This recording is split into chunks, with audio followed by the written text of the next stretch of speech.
Bueno, un poco para revisar qué nos está pasando, vamos a conversar con Luis Moreno, a quien es la primera que traigo, que viene, que invitamos, y es un gusto tenerte, Luis. Tanto tiempo, además. Absolutamente. Para mí es un placer estar en tu programa. Aparte, yo siempre digo de que sos uno de los periodistas, digamos, históricos que ha quedado y que tiene una sólida... Por no decir viejo.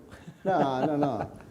Hablar de historia es hablar de cuestiones institucionales, sí, porque claro. has, digamos, desarrollado todo un camino. Sí, claro. Que hemos y estado tiene que ahí, ser además. reconocido. Absolutamente, sí, hemos compartido Sí. ese mundo y me parece muy importante. Hoy día, si hay algo que hace falta realmente, es un periodismo objetivo, de investigación, porque de esa manera funcionan las instituciones. Ese cuarto poder del que nadie habla, porque todo el mundo está hablando de las LELIQ, de las tasas de interés, de la economía en general, no habla del cuarto poder, que esto es vital. Porque uno de los grandes dramas de Argentina y de Tierra del Fuego particularmente es el comportamiento que ha tenido los factores de información, Sí, claro. En este caso... En todos lados. Absolutamente. En todos lados. Absolutamente. Vos diste en el clavo recién, dice, para no hablar de las LELIQ, de las letras, digo, cuando tanto se habla de esa parte de la economía, algo funciona muy mal, ¿no? Totalmente. Porque cuando una persona, por ejemplo, habla de temperatura, es porque en realidad algún malo está quejando. Nadie habla de temperatura de sí mismo. Y las LELIQ y todos estos, las tasas de interés, las trepadas del dólar y todo eso son comportamientos anómalos de una economía enferma que se manifiesta a través de la temperatura, que son las tensiones entre las variables económicas. Sí, y que es caldo de cultivo para la especulación. Absolutamente. Los únicos que ganan, los bancos y los especuladores. Totalmente, para que te dé una idea, por ejemplo, ayer justamente Fernández dijo, si me pregunta dónde voy a sacar el dinero para hacer las cosas que voy a hacer, dijo, justamente por eso me quedó en la cabeza el tema que se lo vamos a sacar al sector financiero. Él se quiso referir técnicamente, me parece a mí, a las LELIQ, que son las tasas que le paga el Banco Central ¿cómo se llama? A los bancos para sacar dinero. Insospechadas de cualquier economía sana. Hoy día, a la mañana, 77%. Bueno, lo que gana con el 70 y pico por ciento ese instrumento, lo que le hace ganar al especulador, es lo que vos perdés en tu bolsillo. Absolutamente. Es inversamente proporcional. El éxito de ese instrumento es tu perjuicio económico. Y acá en esto está atado todo. Esto es como un dominó donde las provincias están atadas, Tierra del Fuego está atada. Nosotros tenemos un crédito de 200 millones de dólares y la velocidad, digamos, de intereses que ha acumulado, digamos, un crédito tomado a 18 para ser pagado a 60, es fenomenal. Por eso digo de que acá en Tierra del Fuego también tenemos que observar los fenómenos, no porque ocurran y que nosotros no tenemos absolutamente nada que ver, o que podemos incidir institucionalmente a través de senadores o diputados. Los senadores y diputados tienen mucho que ver porque estos son los que definen un modelo. Sí. Porque esto que le pasa a Tierra del Fuego, lo que le pasa al país, es, digamos, es la consecuencia absolutamente previsible de la aplicación de un modelo de concentración y especulación. Sí. Entonces, bueno, yo ahí también doy mi aviso, no doy un aviso de que voten a fulano o a mengano, simplemente doy un aviso que si alguno cree que consolidando este modelo Tierra del Fuego puede salir adelante desde ya, les avisoro que no, y lo digo de un punto de vista racionalista y no lo digo con especulaciones políticas de ninguna naturaleza. Y Luis, este actual modelo no tiene posibilidades de cambiar si tiene los mismos ejecutores. No, en absoluto, porque Porque ahora se está intentando algún tipo de medida consecuente con la agenda electoral que tienda de alguna manera a alivianar la situación de los más embromados, que son casi todos. Pero digo, en la continuidad, suponete que tuviese un voto este proyecto político de Macri en la continuidad. Es muy difícil de cambiarlo. Bueno, en primer lugar, nosotros podemos observar igual que el comportamiento de las personas. Si un jugador compulsivo uno le da dinero, por más que jure y que perjure de que va a hacer para tal cosa, bueno, ¿qué pasó? En las elecciones anteriores, digamos, tomó lo que se llama medidas ortodoxas. Las medidas ortodoxas son las que ellos han criticado con respecto al tema de expansión del consumo. No, que vamos a expandir el consumo, al revés, hay que restringir el consumo, que es enfriar la economía. Exacto, enfriar la economía, que esta es la política y modelo. Pero cuando vinieron las elecciones de intermedio, que fueron hace 2 años atrás, entonces ellos expandieron el consumo. ¿Y qué hicieron? Bueno, recuperaron algunos puntos y luego volvieron a lo que ellos saben hacer, que es ajustar la economía. Esforzándose un poco más en el ajuste.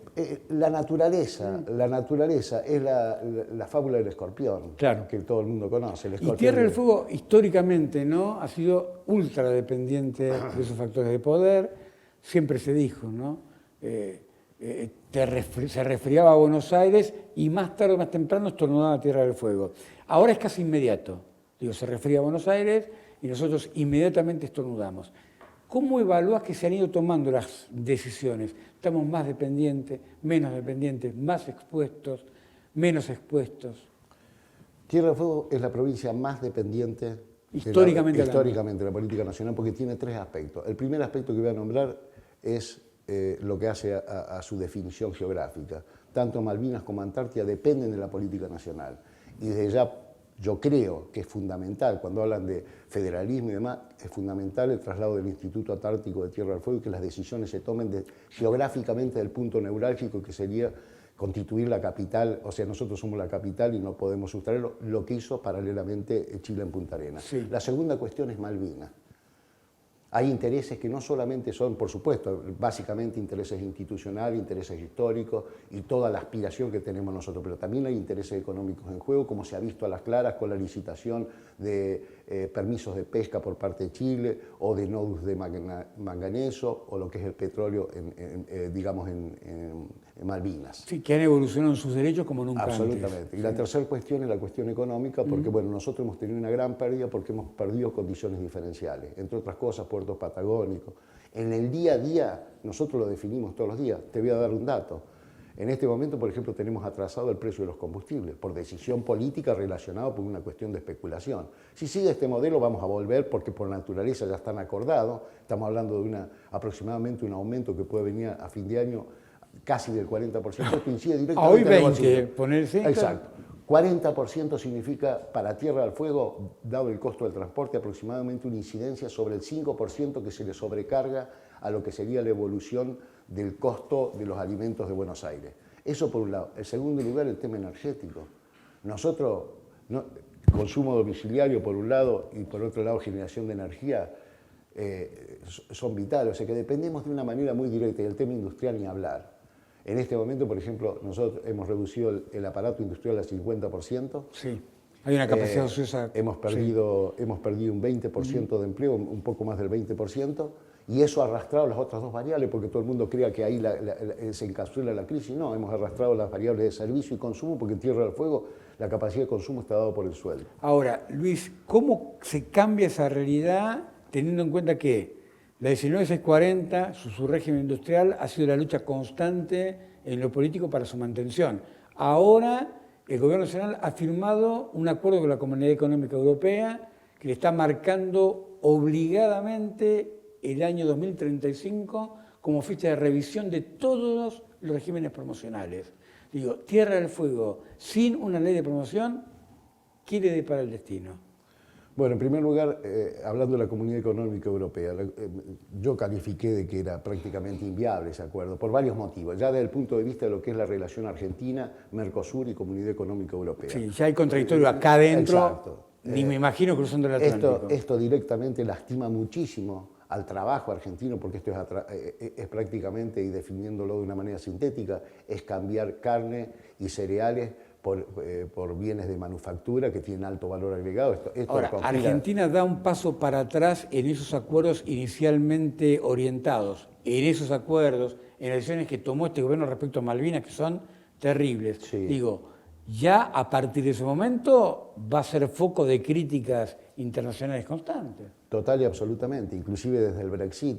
Esto se ha criticado fundamentalmente, y ni hablar, digamos. Yo creo que vamos a contracar, este modelo va a contracar de lo que es la tendencia, claro, sí, lo que es la tendencia mundial. Apertura de la economía, por ejemplo, que ha hecho este gobierno, que fue de manera indiscriminada, que inclusive nos ha costado ya el 50% del aparato industrial. Y creo que no nos costó más porque se cayó absolutamente el consumo, es decir, que la importación se redujo.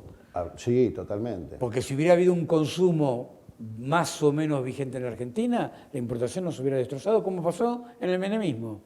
Sí, la verdad que hemos tenido esa circunstancia y aparte de eso yo creo que hacia adelante se avisó en una restricción de dólares, lo que va a significar que también va a ser dificultoso para Tierra del Fuego. Yo creo que las autoridades que se constituyan, que se van a constituir en Tierra del Fuego, lo que fue el cepo, van a tener que tener una estrategia muy inteligente para integrarse a un proceso de transición argentina. Digo de transición porque en este ordenamiento de las variables, porque acá el primer paso, ya sea que gane el que gane a nivel nacional, sí, lo que necesita es ordenar las variables económicas. Y ordenar la variable económica significa que se van a poner todas las cartas en la mesa. La principal carta, las cartas que me interesa Tierra del Fuego, para mí son dos fundamentales. A ver. Una de ellas es la ley 19640, el futuro de la ley 19640, y el otro, la reconversión de la economía. Yo lo que sugeriría es que la reconversión de la economía pase por dos fenómenos que son fundamentales, que hidrocarburo y Producto Bruto Pesquero. Nosotros tenemos un litoral marítimo inmenso, tenemos 2 mangos con 50 y se exporta más por pesca que el conjunto de la actividad ganadera, para uno darse una idea y un volumen de recursos. En la isla. Bueno, y en la isla no recibe nada, ni siquiera valor agregado. Nosotros la merluza negra, por ejemplo, la estamos pagando a precio internacional, cuando se pesca aquí y no tributa impuestos y no deja ni siquiera un puesto de trabajo. Y eso es porque es una falta de diseño de atender esas actividades como propias, porque históricamente no se atendieron. Yo creo que me parece que la mayoría de los gobiernos Porque si hay una frustración muy grande en los gobiernos es en el aprovechamiento de los recursos naturales, que lo vas a leer en todas las campañas históricamente en Tierra del Fuego. Ahora, ¿qué gestión recordás vos, Luis, que haya hecho un aprovechamiento concreto de los recursos naturales más que lo que te da de regalías? Mirá, yo creo que prácticamente nosotros no hemos tenido, y yo voy a explicar por qué, Sí. desde mi modesto criterio. Yo creo honestamente que nosotros nos hemos concentrado en el ombligo de Tierra del Fuego, que algunos, para la gran mayoría, es el Estado. Entonces, concentrado en eso el Estado nos parece, es cierto que, por ejemplo, si nosotros tenemos en este momento 400.000 cabezas de lanares, con eso no vamos a resolver los problemas o cosas por el estilo. Se lo van a comer los perros. Primero. Exactamente. Sí. Pero los recursos naturales son mucho más amplios. Por ejemplo, esto que digo yo, pocos lo han abordado, el tema de la pesca, el tema de hidrocarburos, que han tenido varias intenciones muy Pero hay un buenas. preconcepto, hay falta de conocimiento, es porque tarda mucho el proceso y estamos permanentemente en la coyuntura, es porque los problemas precisamente del empleo público te demanda inmediatez y ponerte y sentarte a pensar en la pesca, en el aprovechamiento, son muy a largo plazo, entonces nunca está el tiempo. Mira, no es que sean tan a largo plazo, es las incidencias que tienen desde el punto de vista sociopolítico. El empleado público define una elección, los docentes definen una elección, los jubilados, pero el sector pesquero no define nada, el sector agrario, el sector turbero, el sector turístico tiene una fuerte presencia, aproximadamente explica el 20%, digamos, de lo que es servicios. Sí.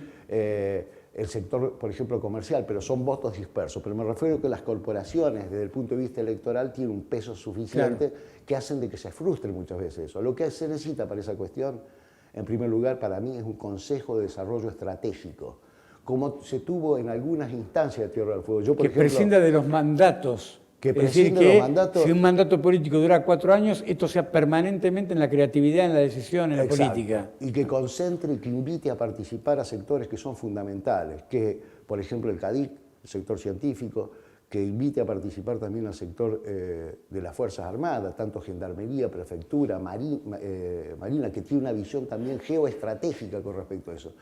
Eso para mí es lo que hay que hacer.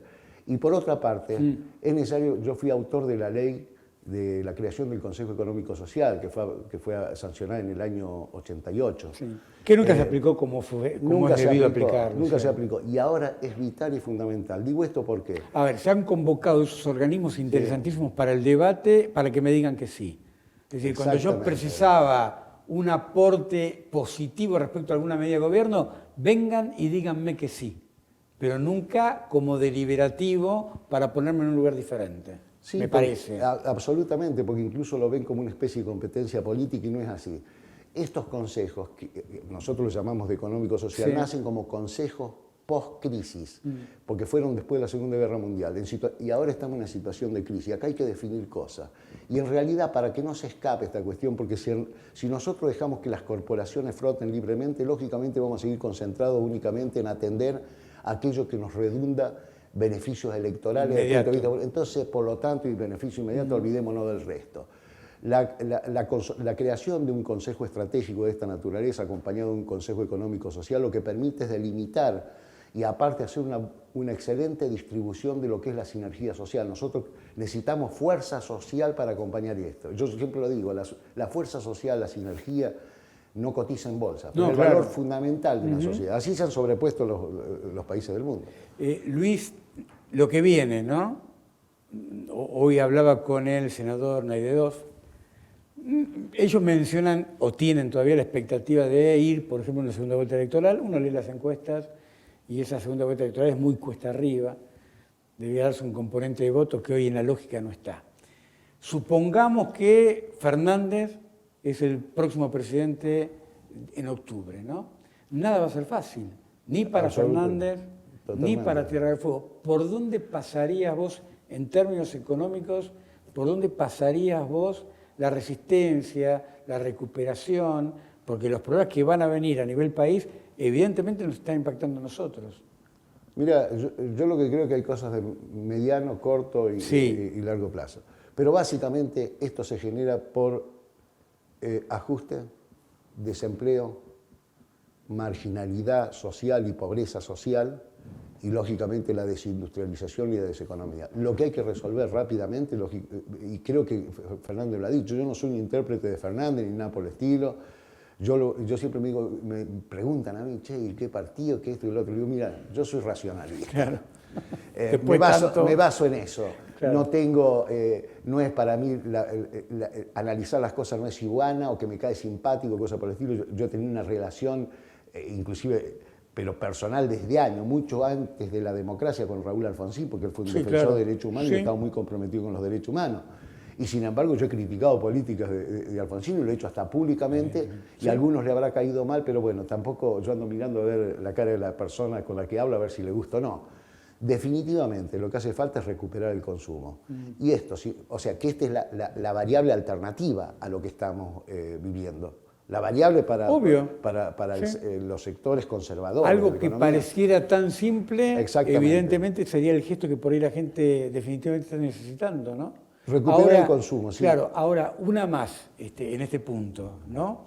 Recuperar el consumo, de alguna manera también es recuperar la confianza. Exactamente, y las dos cosas tienen que ir paralelas. Claro. Confianza y consumo, porque si no, no va a haber consumo, porque en realidad si uno no tiene confianza, de ahí la conformación de este consejo, perdón, de este pacto social entre los factores que definen las fuerzas de la sociedad, o sea, el sector laboral y demás, y a nivel político, porque si no empujamos todo esto, si se potencian las tensiones, en realidad vamos a seguir parados en el mismo sentido, porque esto va a generar un proceso inflacionario, va a ser inverso. La última, Luis, ¿alguna vez pensaste, conociendo como conocemos ahora, que Tierra del Fuego va a tener el impacto de desocupación e indigencia que hoy tenemos? Sí, totalmente. Inclusive cuando asumió Macri, yo dije... ¿Lo vaticinaste? Pero lo vaticiné hasta con tasas, aunque te parezca. Qué bárbaro. Y vaticiné todo lo que iba a pasar. Por eso, para mí es imperdonable la actitud que han tomado, fundamentalmente, por ejemplo, un partido que yo tengo una simpatía especial. Soy el afiliado más antiguo que hay. Después algún día te explico por qué, porque antes se anotaba... ¿En el radicalismo? El radicalismo soy el afiliado 1, el afiliado más antiguo. Porque antes se anotaban, ibas a la Secretaría Electoral y se iban anotando. El interventor era la Chispita Fadul del partido y yo era el afiliado número 12. Muchos se desafiliaron de esos 12, hoy día estoy como uno. Así que alguna autoridad... Así que sentís como propia lo que pasó en esta gestión Macri y el papel del radicalismo. El radicalismo, por supuesto. Yo creo honestamente que desnaturalizó absolutamente la raíz histórica y demás. La representación. Los partidos tienen responsabilidad como tienen los ciudadanos, que lo da la historia, lo da la genética. Bueno, rompió absolutamente todo. Así que bueno, esta es la única opinión política que voy a dar. Me siento como un radical en el exilio. O sea que pensaste que económicamente íbamos a caer en este punto con la gestión iniciada de Macri. Pero absolutamente, y no solamente es la condición inevitable de lo que pasaba. Y aparte el otro día yo escribí un artículo que decía que me aburre hablar de esto, porque si uno hurga hacia atrás, es tan aburrido explicar lo que va a pasar, porque no necesita ni siquiera apelar a análisis profundos o digamos, o teóricos. También habla de lo que pasó. Habla también de nuestra propia, de nuestra propia situación de exposición, porque antes pasó, pero no se impactó tanto. Yo creo que nos impactó, lo que pasa que la convertibilidad particularmente corre el telón de la crisis que se acumuló, porque se corrió un telón y de pronto nos vino la crisis acumulada de muchos años y explotó en el año 2001 con el corralito, licuándole los pasivos a las empresas y comiéndole los activos que tenía la familia en términos generales. O sea que explotó. Por eso no Me pasó. parece que la recuperación va a ser más lenta ahora. Totalmente. Sí. El impacto es terrible, Claro. es devastador. Luis, ¿seguimos conversando? Absolutamente. Gracias por haber venido. ¿eh? No, un gustazo. Muy amable. Realmente un placer. Hasta aquí llegamos, ¿sí? Que se inicia el descanso, que pase muy lindo domingo y nos reencontramos seguramente hablando de debate electoral dentro de una semana. Chao, gracias.